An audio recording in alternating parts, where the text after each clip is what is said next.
안녕하세요, 공병원입니다. 오늘은 디지털 사이니지 광고와 극장 광고 그리고 공항 광고에 대해서 살펴보도록 하겠습니다. 디지털 사이니지란 무엇이고 디지털 사이니지가 광고 미디어로서 지닌 장점은 무엇인지, 그리고 공연장과 경기장에서 디지털 사이니지가 어떻게 활용되고 있는지, 그리고 극장 광고의 효과는 어디에서 비롯되는지, 그리고 공항 광고의 효과는 어디서 비롯되는지, 이런 점들에 대해서 함께 공부하는 시간을 가져보도록 하겠습니다. 디지털 사이니지를 움직이고 소리나는 고개 광고, 보통 이렇게 표현을 많이 합니다. 디지털 사이니지는 설치 장소가 자유로워서 되게 활용도가 높고요. 그 다음에 사용자와의 상호작용성이 있다라고 하는 되게 중요한 특징이 있습니다. 예를 들어서 30대 남자가 지나갈 때 광고판은 그가 좋아하는 맥주 광고나 관심을 보였던 자동차 광고를 내보낼 수 있습니다. 이러한 맞춤 광고는 기업 입장에서는 광고 효과를 극대화시키고, 소비자 입장에서는 무분별한 광고 공해에서 벗어나서 필요한 정보만 얻을 수 있는 그러한 효용이 있습니다. 사이니지라는 말은 자체는 어쩌면 생소한 용어인데요. 사실 우리 생활에 매우 가차에 있는 영역에 위치하고 있습니다. 사이니지 어원은 영어 단어 사인이 그 어원이기도 하고, 원래 도장을 찍어 자기 소유물임을 알리는 행동, 이것을 라틴어로는 시그나레라고 한다는데, 이 어원에서 이제 출발한 것이라고 볼 수 있습니다. 국내에서는 사인은 서명이라는 뜻으로 많이 쓰이죠. 그래서 가장 많이 쓰이는 표지판 뭐 이런 것들이 사인의 의미 중 하나라고 볼 수가 있습니다. 사이니지는 어떤 출발 표지판 뭐 이런 것처럼 누군가에게 특정 정보를 전달하기 위해서 만든 시각적 구조물을 통칭하는 용어로 쓰입니다. 이를테면 교통신호등, 간판, 도로 표시판, 식당 메뉴판, 건물에 부착된 대형 스크린, 이런 것들이 모두 사이니지에 해당된다고 볼 수 있겠죠. 그런데 우리가 디지털이라고 하는 걸 붙이는 이유는 이러한 사이니지에 디지털 기술이 결합되면서 전에 없던 새로운 어떤 광고 효과들을 보여주기 때문에 이런 어떤 디지털이라는 말을 붙여서 디지털 사이니지로 구분한다고 보시면 될 것 같아요. 우리가 도심 한복판을 걷다 보면은 고층 빌딩 전면에 부착된 전광판 이런 것들을 많이 보게 되죠. 사실 우리가 거기 있는 것들은 되게 빠른 속도로 변하긴 하지만 어떤 뛰어난 디자인 때문인지 우리가 화면 속 이미지나 글씨를 걷거나 차를 타면서도 그것을 보는 경우가 많습니다. 그만큼 감각적이어야 하겠죠. 자, 이러한 장치가 바로 디지털 사이니지의 대표 아이템인 두후. 이것은 디지털 아웃 오브 홈 뭐 이렇게 설명을 하는데, 야외용 디지털 디스플레이 뭐 이렇게도 표현하고 있습니다.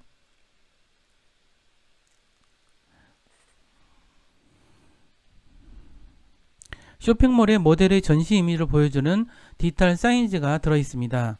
사물 인터넷의 원리로 구동되는 이 디지털 사이니지는 고객이 매장에 들어서는 순간 빅데이터를 통해서 그 사람의 과거 쇼핑 이력을 참조해서 그 사람이 좋아할 만한 최신 아이템을 조합해서 연출해서 하나하나 보여줄 수 있습니다.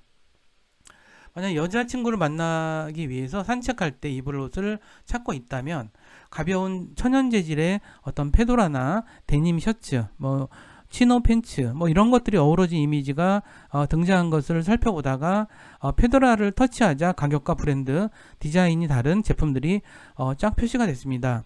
그 중에서 소재를 독특하게 하고 색감이 깊게 가을 느낌이 나는 제품을 막 이렇게 고르고 있었는데, 이렇게 흠잡을 데가 없어서 그냥 찜만 해뒀다가 고민하다가 쇼핑 도우미를 단추를 눌러거나 이런 식으로 했습니다. 그러면은 바로 콜 버튼이 터치가 되면서 직원이 나타나게 되겠죠. 직원은 보통 휴대용 사이니지를 하나 들고서 나타나서 그 사람이 고른 아이템을 착용할 수 있게 도와주거나, 아니면 선택한 그 상품과 어울리는 그런 저기들을 다른 어떤 부차적인 상품들을 추천해 줄 수 있습니다. 이런 것들이 이제 쇼핑몰에서 디지털 사이니지가 사용되는 사례를 삼성전자에서 이제 소개한 내용을 가지고 제가 설명을 좀 해봤습니다. 뿐만 아니라 이 디지털 사이니지는 다른 용도로도 굉장히 많이 사용되는데요. 예를 들어서 K-팝 공연장을 가보면 곳곳에 디지털 사이니지가 있죠. 뭐 K-팝 공연장뿐만이 아니라 요즘 대부분의 공연장은 정말 디지털 사이니지의 격전지가 아닌가 이런 생각이 들 정도로 굉장히 다양한 디지털 사이니지가 곳곳에 설치되어 있는 것을 우리가 경험해 볼 수가 있습니다. 또한 경기장에서 사실 경기장에 가면 경기하는 모습이 좀 이렇게 안 좋은 좌석에서는 잘 안 보이잖아요. 그렇기 때문에 여기 나오듯이 경기장에 이런 이렇게 모니터가 있어서 좀 자세히 보거나 그러기에 적합하게 서비스를 제공하고 되어 있습니다. 뭐 도로 표시판 같은 경우는 워낙 자주 보는 디지털 사이니지라서 언젠가 사람들은 그걸 보고 디지털 사이니지라는 말을 별로 하지는 않지만 굉장히 많이 사용하는 그런 이제 디바이스가 되어버렸죠. 이러한 디지털 사이니지는 사실 호텔 경영, 헬스케어, 뭐 미술관, 관광지, 보안시설 등 지금 굉장히 다양한 영역으로 사용이 되고 있고, 디지털 사이니지는 지금 계속 시장이 팽창되는 중이어서 특히 이제 제가 지난 시간에 5개 광고 부분이 매출이 계속 성장하고 있다라고 하잖아요. 근데 5개 광고에 전통적인 5개 광고가 그런 매출 성장을 이끈다기보다는 사실 이렇게 디지털 사이니지가 새로운 기술과 결합되면서 급격하게 사용이 늘어가면서 그렇게 되지 않나라는 생각이 들어요. 더군다나 이제 그동안 지상파 텔레비전의 광고의 위력이 떨어지고 그 다음에 종이신문의 위력이 떨어지면서 광고주들은 어디가 광고 효과가 있는지를 열심히 찾는 와중에, 그리고 그동안의 기술 발전을 담아낼 수 있는 어떤 그런 적합한 미디어로서 이제 디지털 사이니지가 등장하지 않았나 이런 생각이 듭니다. 뿐만 아니라 이제 협업 현장과 교육에서도 디지털 사이니지의 활용도가 되게 우리가 좀 눈여겨볼 만한 그런 것들이 있습니다. 협업 작업할 때는 사실 이런 시각적 프로젝트에서는 특히 사이니지가 되게 커다란 역할을 한다는 것이죠. 그러니까 처음에 프로젝트를 진행하고 아이디어를 구상하고 디자인 작업을 하고 그다음에 목업을 해서 이런 작업들이 쭉 이제 진행이 되는데, 사실 여기서도 이제 디지털 사이니를 통해서 하면 굉장히 효율적으로 서로 간의 의견과 이런 것들을 도출할 수 있다는 뜻이죠. 더군다나 요즘에는 이제 이런 것들이 과거에는 빔 프로젝터와는 되게 다른 거라고 보시면 될 것 같아요. 빔 프로젝터와는 달리 사용이 번거롭지 않고, 심지어는 디지털 사이니지가 휴대용 사이니지랑 같이 연동이 돼 있어서 서로 그걸 보고 되게 간편하게 회의를 하거나 의견을 반영하거나 이럴 수 있습니다. 따라서 이런 디지털 사이니지를 그래서 우리가 굉장히 미래의 어떤 미디어로서 되게 주목하고 있는 것이죠. 그러니까 낮에 보더라도 전혀 눈부심 이렇게 뭐 안 보이거나 이런 게 없어서, 그런 것은 또 그만큼 LED라든가 뭐 관련된 발광 기술이 되게 발달해서 여기까지 오지 않았나 싶습니다. 그리고 이제 브레인스토밍 작업이라든가 아니면 교육 쪽에서도 이 시청각 미디어로서의 디지털 사이니지는 매우 효용성이 있다라고 보시면 될 것 같습니다. 그리고 또 재밌는 것은 보는 위치에 따라서 뭐가 잘 보이고 안 보이고 그런 것들이 되게 많아서 아마 미래의 칠판은 아마 이런 디지털 사이니지가 대체를 하지 않을까 이런 생각이 좀 들었습니다. 제가 벌써 한 15년쯤 전에 어디 영어 회화원을 다닌 적이 있었는데, 그 영어 회화원에서는 칠판이 이런 디지털 사이니지 형식이었어요. 그래서 이렇게 칠판으로 판서로도 쓰고 마음껏 이제 어학원의 자료들을 불러다가 쓰기도 하고, 또는 시험도 볼 수 있고, 또는 어떤 웹브라우저를 통해서 인터넷을 검색해서 어떤 걸 설명할 수도 있고 막, 그래서 디지털 사이니지가 정말 미래에는 정말 가장 유력한 어떤 교육용 칠판? 뭐라고 용어가 좀 애매하긴 하지만 그런 용도로 사용되지 않을까 그런 생각이 좀 들었습니다. 그리고 또 다른 5개 광고의 개념에서 우리가 좀 한번 짚고 넘어가야 될 부분이 극장 광고가 아닌가 싶습니다. 사실은 이제 우리가 영화라는 게 이 세상에 나온 지가 그게 아마 1895년인가 그럴 거예요. 그때 처음으로 영화라는 게 나왔죠. 그리고 이제 에디슨이 미국에서 영화를 처음 공개한 것이 1896년이라고 들었습니다. 그런데 놀랍게도 1년이 채 지나지 않은 1897년에 벌써 극장 광고가 등장했다라고 기록에 나와 있습니다. 당시 광고주는 담배, 주류회사 등 이런 부분인데 당시는 또 영화가 무성 영화였어요. 그래서 결국 어쨌든 이렇게 빨리 영화 광고가 나오게 된 것은 그만큼 어떤 극장 광고라고 하는 것이 대단히 광고 효과가 컸다는 거죠. 그렇다면 왜 극장 광고가 광고 효과가 클까요? 사실 영화관에서 휴식 시간이라든가 휴식 시간에 영화 스크린을 이용해서 사용하는 어떤 그런 방식인데 영화라는 표현 양식을 광고 미디어로 활용함으로써 극장 관객을 대상으로 한 광고라고 정의할 수 있습니다. 선택성이 뛰어나고 비용이 저렴하다는 장점이 있지만 관객의 몰입 정도가 낮다라는 평가도 있습니다. 왜냐하면 모든 영화가 흥행하진 않죠. 예를 들어서 10편의 영화라고 한다면 그 중에서 한 편이나 흥행을 하나요? 그렇지 않으면 나머지는 사실 관객이 없으니까 광고 효과가 좀 떨어지는 면도 있겠죠.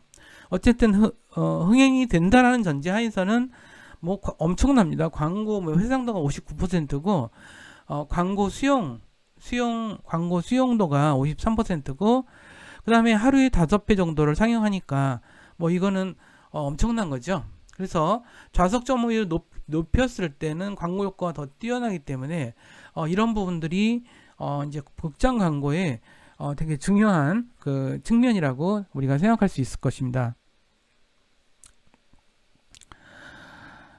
CPM이라는 게 있습니다. CPM이라는 것은 코스트 퍼 마일이라 해서 숫자 1000을 의미하는데 인구 1000명에게 광고를 도달하기 위해서 지출되는 비용이라고 우리가 이야기를 하는데 CPM을 근데 이런 CPM이 모든 미디어 중에서 가장 높다는 거죠. 사실 우리가 9시에 광고를 한다 해서 9시에 영화를 시작한다 해서 9시에 들어가 보면 바로 영화를 시작하는 경우가 거의 없죠. 그 시간에는 항상 광고라고 있어요. 근데 어쩔 수 없이 그렇다고 해서 광고한다고 해서 나갔다 들어올 수도 없죠. 그건 좀 너무 어려운 일이겠죠. 그런 거죠. 그리고 이제 이 극장 광고의 매력은 아마 20, 30대 젊은 층들이 가장 많이 좋아하는 것이라서 그런 광고 효과가 크다는 점이 있는 것 같아요.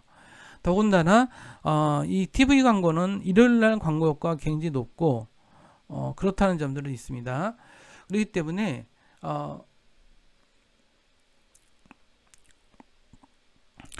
그런 면에서 이제 그 극장 광고와 매력이 굉장히 높다라고 할 수가 있죠.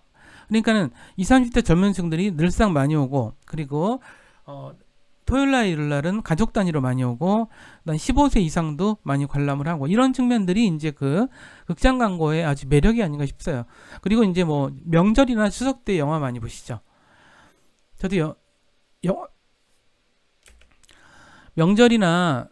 명절 때 극장을 좀 자주 가는 편이에요. 되게 촌스럽긴 한데 근데 그냥 촌스러워도 그냥 가긴 가요. 왜냐하면 그때 가서 보면 유난히 재밌더라고요. 어쨌든 이제 그런 것들이 있는데 그런 것들 이제 극장 관람객들의 그런 특징들을 가지고 이제 광고로서 활용하는 것이 극장 광고라고 볼 수 있겠죠. 그러면 극장 광고를 구매하거나 하는 방식을 좀 설명을 드리면 영화별로 구매하는 것이 아닙니다. 그러니까 선입관들 그렇게 생각할 것 같은데 관별로 구매를 하고요. 그 다음에 이제 연평균 좌석 점유율이 30에서 40%, 평균적으로 영화 전 10분 정도를 광고한다라고 합니다. 착석률은 10%가 안 되죠. 그 전에는. 그럼에도 불구하고 직전 광고의 노출은 굉장히 높아서 이런 것들이 어떤 거기를 선택하느냐에 따라 좀 다르겠죠.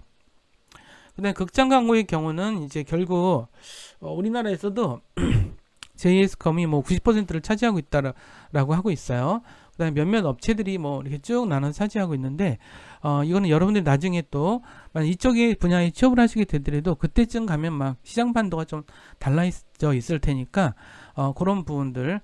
그다음에 이제 이렇게 이것도 급이 있어가지고 그 급에 맞춰서 좌석당 얼마 정도의 광고료가 책정이 되고 뭐 이런 부분들이 우리가 좀 생각해야 될 바입니다. 그 다음에 광고회사에 지급하는 대행 수수료는 10%, 15% 정도, 그 정도 하고 있습니다. 자, 인천공항 광고. 이건 인천공항 광고라기보다는 이제 공항 광고. 근데 사실 우리나라에 가장 많은 저기가 사용자가 많은 곳이, 방문객이 많은 곳이 인천공항이라서 사실 여기서 우리 국내에서는 공항 광고라 하면 인천공항 광고가 될 수밖에 없습니다.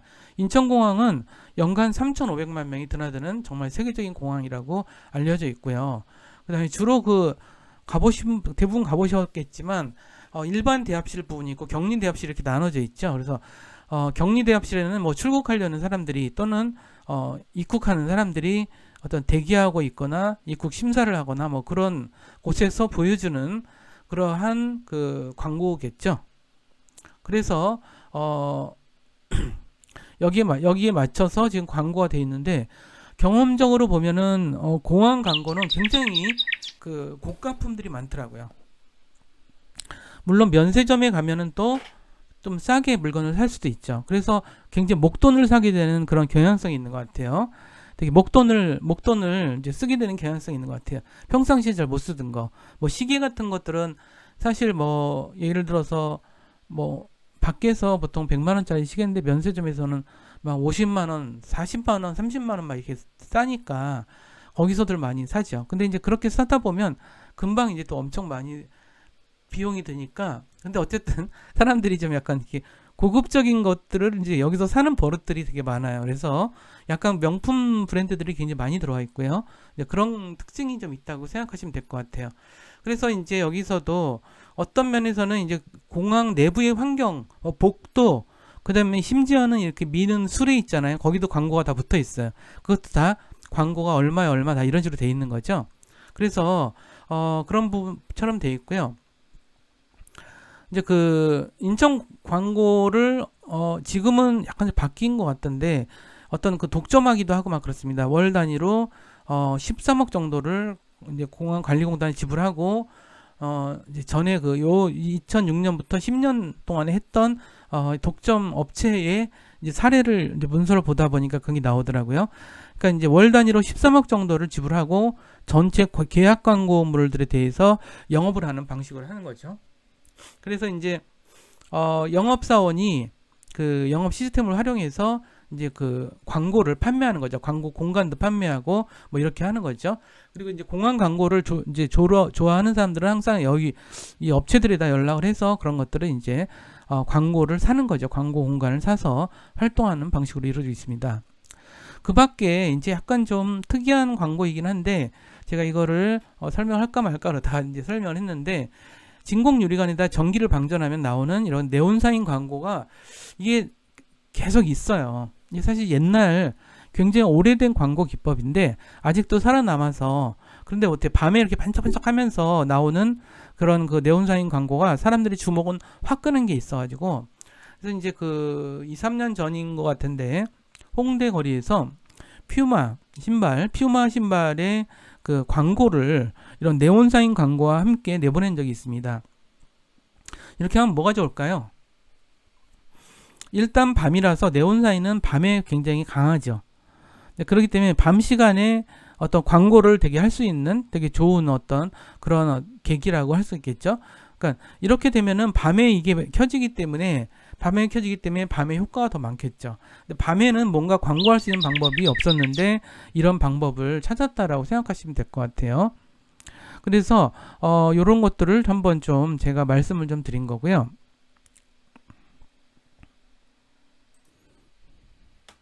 그럼 이제 디지털 사이니지와 5개 광고의 좀 몇 가지 사례들을 한번 살펴보는 시간을 잠깐 가보도록 하겠습니다. 이런 광고는 어떤가요? 자, 이건 의류점에서 한 것 같아요. 의류 쇼핑몰에서 한 방식인데, 이렇게 마네킹인 것 같죠? 마네킹이 있고, 요 위에 이제 모니터가 있으면서 요게 이제 움직이는 방식으로 되겠죠?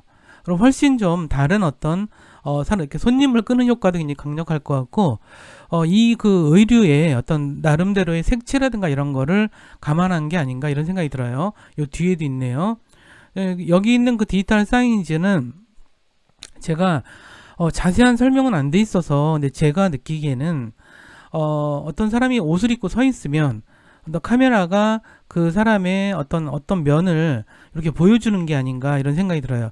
그러면 이제 이 사람이 이렇게 뒤를 돌아서 손님이 볼 때는 자신의 모습이 뒷모습, 옆모습 막 이런 식으로 볼 수 있어서 되게 좋겠죠. 뭐 이런 식으로도 디지털 사이니지가 사용되고 있다는 점들을 재밌게 생각이 들어서 이제 보여줬습니다. 또한 디지털 사이니지를 일종의 액자처럼 사용하는 경우도 있습니다.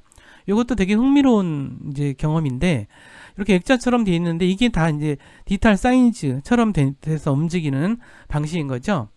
그리고 이제 그 쇼핑몰 같은 경우 이런 것들이 좀 있습니다. 보통 우리가 이제 의류점에 들어가는 게 부담스러울 때가 많잖아요. 그래서 안 들어가는 경우도 있으니까 이렇게 길거리에서 여기를 이렇게 확인할 수 있게 이렇게 디지털 사이니지를 제공을 하는 거, 가격이라든가 물건 이런 것들을 오히려 이런 것들이 사람들이 매장에 오도록 유도하는 데 큰 기여를 하겠죠. 자, 이거는 이제 디지털 사이니지 방식과 이것을 우리가 이제 프로젝션을 쏴주는 방식, 이런 것들이 좀 결합한 방식이라고 보시면 될 것 같아요.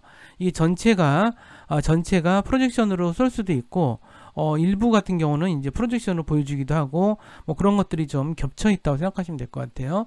이런 식으로 좀 이런 것들은 무슨 전시관이라든가 박물관 뭐 이런 쪽에서 많이 사용하는 방법인데, 이것도 참고로 제가 한번 좀 가져와 봤습니다. 그 다음에 이제 요건 어떤가요, 여러분들? 이게 여기 디지털 사이니지인데 여기에 사람이 서 있는 거예요. 그러면 사진이 찍히겠죠. 그리고 요거를 좀 바꿀 수도 있는 거예요. 이렇게 모양이 좀 바꿔지면서 거기 앞에서 기념사진을 찍는 것, 뭐 이런 것들도 되게 중요한, 이게 이제 박물관에서 한 어떤 디지털 사이니지네요. 그쵸? 박물관답죠? 이렇게 디지털 사이니지 광고는 좀 그 브랜드와 이게 서로 일치되는 방식으로 하는 게 좋지 않을까 이런 생각이 들고요. 자, 여기 이 디지털 사이니지는 여기서 이제 그 QR코드를 인식하면은 그 안에 이제 광고가 뜨는 거, 이건 빅토리아 시크릿이라는 브랜드에서 만든 이제 광고인 것 같습니다. 그리고 마지막으로 사례들 중에서 이 디지털 사이니지를 이런 식으로 쓰는 경우도 되게 많죠. 이거는 광고라기보다는 전시관 이런 데서, 전시관이나 박물관에서 쓰기가 좀 좋은 방법이 아닐까 싶어요. 그 다음에 요거를 어디서 보신 분들이 많을 거예요. 이게 이제 극장에서, 광고에서 이런 걸 많이 하더라고요. 근데 어디를 가보니까 쇼핑몰에서 이런 걸 하더라고요. 여기를 이렇게 누르고 왔다 갔다 놀이처럼 하면서, 그러면 여기가 오른쪽에 있는 디지털 사이니지가 무엇인가를 보여주고 뭐 이렇게 하는 그런 장치라고 생각하시면 될 것 같아요.